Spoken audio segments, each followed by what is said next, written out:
உதயநிதிகளுக்கு 5000 வந்து முதலமைச்சராக்குவதற்காக கூட்டணியை இழுத்து பிடிச்சிருக்கிறாரு. மாண்புமிகு துணை முதலமைச்சர் உதயநிதி ஸ்டாலின் அவர்கள் தெளிவாக சொல்லிவிட்டார். மாண்புமிகு தலைவர் தளபதி அவர்களை இரண்டாவது முறையாக தமிழ்நாட்டினுடைய முதலமைச்சராக ஆக்குவதுதான் என்னுடைய கடமை, என்னுடைய பணி என்று அவர் சொல்லிவிட்டார்.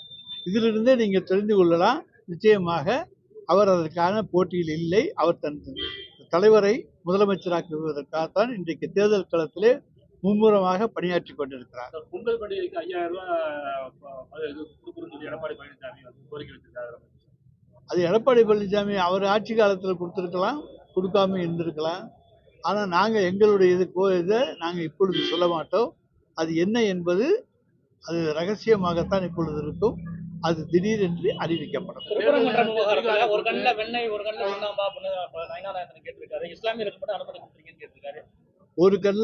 ஒரு கண்ணில் சுண்ணாம்பு என்பது பாரதிய ஜனதாவினுடைய கொள்கை, எங்களுடைய கொள்கை அல்ல.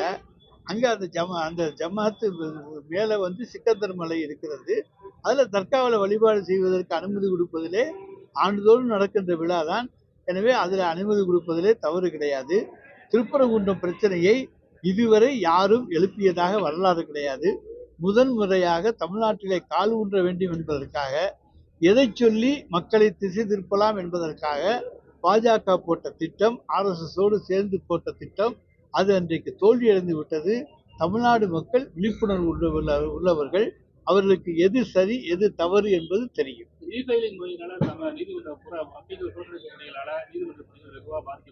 என்ன முறையிலான மக்கள் தொடர்ந்து போராட்டம் நடத்தினாங்க. நீதிமன்ற பணிகள் பாதிக்கப்பட்டிருக்கு. நீதிமன்றத்துறை அமைச்சர், நீதித்துறை அமைச்சரா நம்ம வந்து முறைக்கு என்ன நடவடிக்கை? இந்த இ-ஃபைலிங் முறை என்பது விரைந்து அந்த ஃபைலை பண்ண முடியும் என்பதற்காகவும், இருந்த இடத்திலிருந்து அவர்கள் அது ஃபைல் செய்ய முடியும் என்பதற்காகவும் கொண்டு வரப்பட்டது. இப்பொழுது எல்லாமே எல்லா இடத்துலையுமே நீங்கள் பார்த்தீங்கன்னா ஆன்லைன் இ-ஃபைலிங் இப்படித்தான் வந்திருக்கு. நீதிமன்ற விசாரணைகள் கூட காணொலி காட்சி மூலமாக நடக்கிறது. எனவே அந்த இ-ஃபைலிங் முறையிலே தாமதம் எதுவும் இருப்பதற்கான காரணங்கள் இருந்தால் அதை கண்டறிந்து அந்த தாமதத்தை நீக்குவதற்கான வழியை அரசு செய்யும்.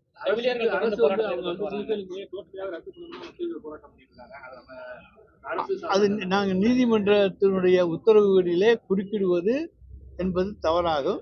இது நீதிமன்றம் அவர் வழக்கறிஞர்களுக்கு இ-ஃபைலிங் முறையை கொண்டு வந்திருக்கிறது.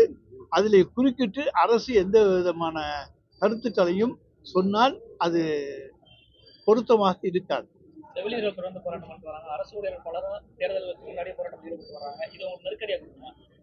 எந்த நெருக்கடியும் எங்களுக்கு வராது.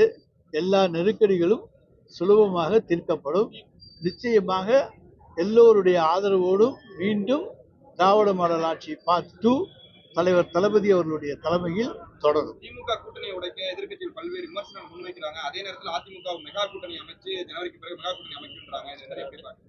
அதிமுகவால மெகா கூட்டணி அமைக்க முடியாது. எங்களுடைய கூட்டணியிலிருந்து நான் ஏற்கனவே சொல்லிவிட்டேன், ஒரு செங்கலை கூட உருவ முடியாது.